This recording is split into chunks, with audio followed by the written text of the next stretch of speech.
어제 오전 9시 50분쯤 전북 전주의 한 빌라 3층에서 40대 여성 A씨가 숨진 채 발견됐습니다. A씨 곁에는 의식을 잃은 채 쓰러져 있는 4살 배기 아들도 있었습니다.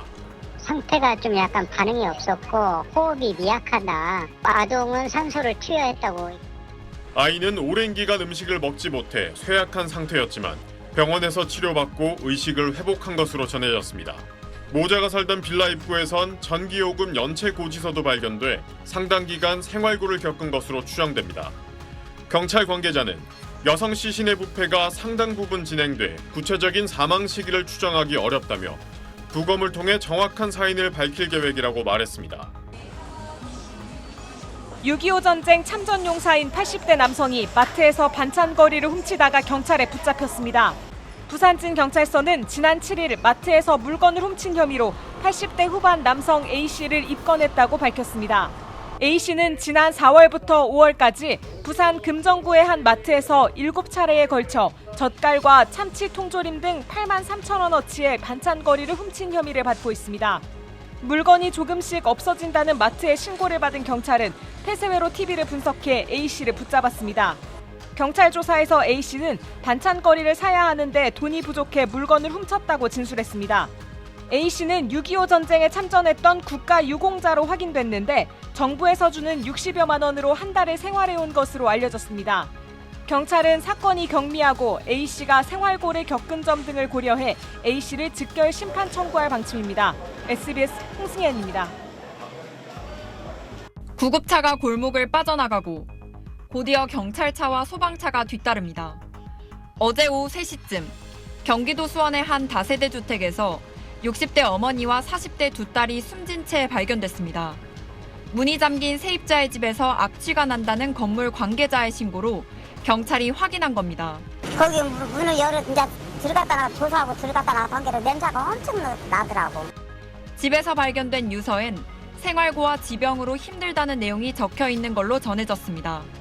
이들은 건강보험료 16개월치를 체납했던 걸로 파악됐는데 기초생활수급 등 복지 서비스를 신청하거나 상담한 적도 없었습니다. 2년 전 이곳으로 이사온 이들은 전입신고를 하지 않아 주민등록상 주소는 경기도 화성의 지인 집이었습니다. 주소지 관할 지자체는 이들이 건강보험료를 연체한 상황을 파악했지만 면담조차 하지 못했습니다. 연락도 안 되고 그다음에 살고 있지도 않으시고 거기 살고 계신 분한테 어디 사는지 물어봐도 모른다. 기대상자 처리 종결이 된 걸로 알고 있어요. 지난 2014년 송파 세모녀 사건 이후 공과금 등 34가지 항목 중 일부를 3개월 이상 체납하면 위기가구로 지정돼 긴급생계지원금 등을 지원하는 제도가 도입됐습니다. 이분들이 만약에 결정이 되셨다고 하면 3인 가구 기준으로는 125만 8,400원 정도 받으실 수 있어요. 경찰은 외부 침입 흔적이나 외상은 없었다며 부검 결과와 진료 기록 등을 통해 정확한 사인과 사망 추정 시간을 밝히겠다고 했습니다. SBS 박예린입니다. 빌라 현관 우편함에 전기와 가스요금 연체 고지서들이 수북이 쌓여 있고 카드 대금의 상환을 독촉하며 법적 조치를 경고하는 통지서도 확인됩니다. 지난 5일 오전 이곳에 함께 살던 40대 남성과 50대 여성이 숨진 채 발견됐습니다. 경찰이 출동했을 때 집안은 깔끔하게 정돈돼 있었고 메모장에는 열심히 살려고 노력했지만 빚도 생기고 아무것도 할 수 없었습니다라고 적혀 있었습니다. 이웃들은 지난해 12월쯤 부부를 본 게 마지막이었다고 했습니다. 우편물이 좀 이렇게 여러 장 쌓여가 있는 걸 내가 봤죠. 그래서 어디 해외 갔나 이렇게 생각했죠. 경찰 조사 결과 헬스장을 운영하던 부부는 코로나로 경영난을 겪다 결국 폐업한 걸로 확인됐습니다. 신고자인 집주인은 월세가 3개월간 밀리고 연락도 끊겼다고 말했습니다. 경찰은 부부가 사업 실패로 인한 빚과 생활고에 급격히 시달렸고 가압류 통지까지 받는 한계 상황에 몰린 걸로 파악했습니다. 하지만 관할관청에 긴급복지 지원 등 도움을 요청한 적은 없었고 주민센터에서도 이들의 위기 상황을 파악하지 못한 상태였습니다. 대상도 아니고 사실 알 수가 없는 상황이에요. 그 빌라 자체가 이렇게 예물이 들어갈 수가 없는 구조예요. 우편함에 놓인 통지서의 가압류 시작 날짜는 지난달 18일이었습니다. SBS 편광현입니다. 이곳에 살던 70대 어머니와 40대 딸은 지난달 안타까운 선택을 했습니다. 장사하면서 빚이 많아졌다. 패 끼쳐서 미안하다는 글을 남긴 채였습니다. 서울에서 동대문에서 이불 장사한다고 하더만 딸은. 저도 여기서 많이 액수는 모르지만 많이 빌렸는가 봐. 함께 살던 손녀가 고등학교를 졸업하고 독립해 나가면서부터는 차상위 계층에서도 제외돼 월 27만 원 정도였던 지원마저 끊겼습니다.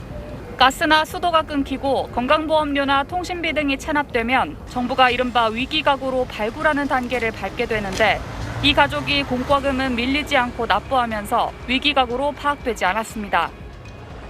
관리비가 장기간 미납돼 전기가 끊길 예정이란 안내문이 붙은 이 집.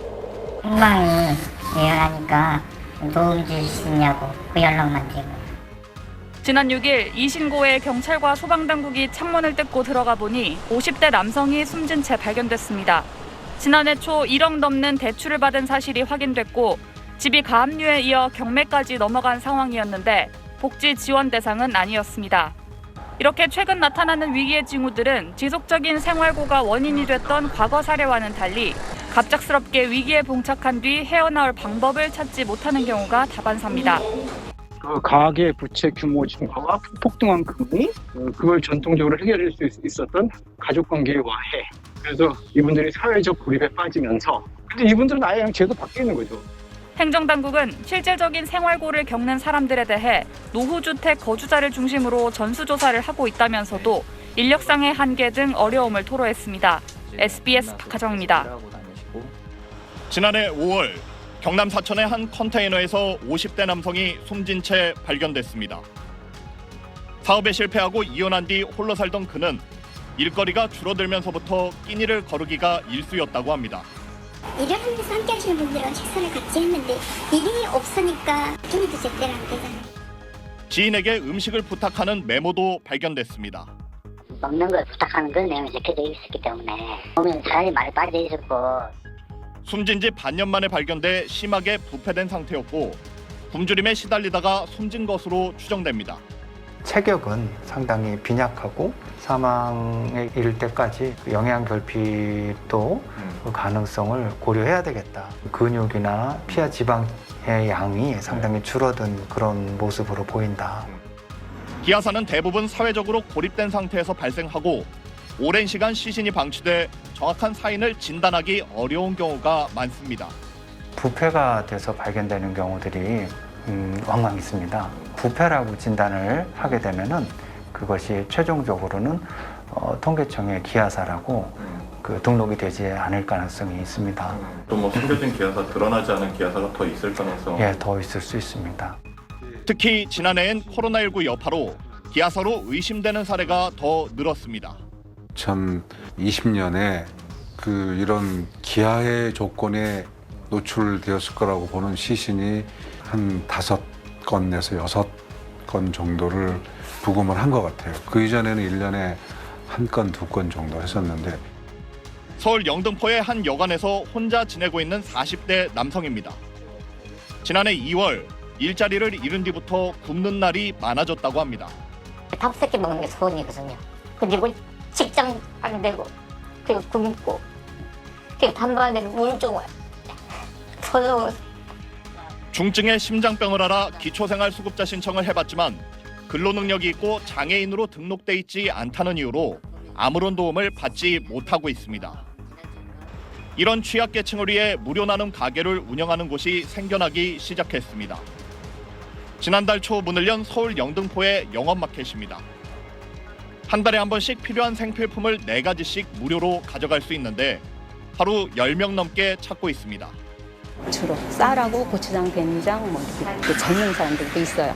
한 30대였는데 고시원에 사는데 힘들다고 그러면서 살짝 와서 빵만 이렇게 만성적 빈곤이 이어지면 심각한 우울증을 겪게 돼 주변에 도움을 요청하기 어렵게 될 수도 있습니다. 빈곤망상이라고 하는 것도 있어요. 나는 아무 도와줄 사람이 없다. 그리고 난 지금 아무 가진 게 없다. 이런 두 가지가 동반되면 어떤 도움을 요청하지 않고 자기 자신을 죽게 내버려 둘 수 있죠. 이렇게. 지난 2015년부터 5년간 기아로 숨진 사람은 모두 57명. 정확한 실태조사와 대책이 뒷받침되지 않으면 세계 경제대국 10위인 우리나라에서도 기아사는 계속될 수밖에 없습니다. SBS 윤나라입니다.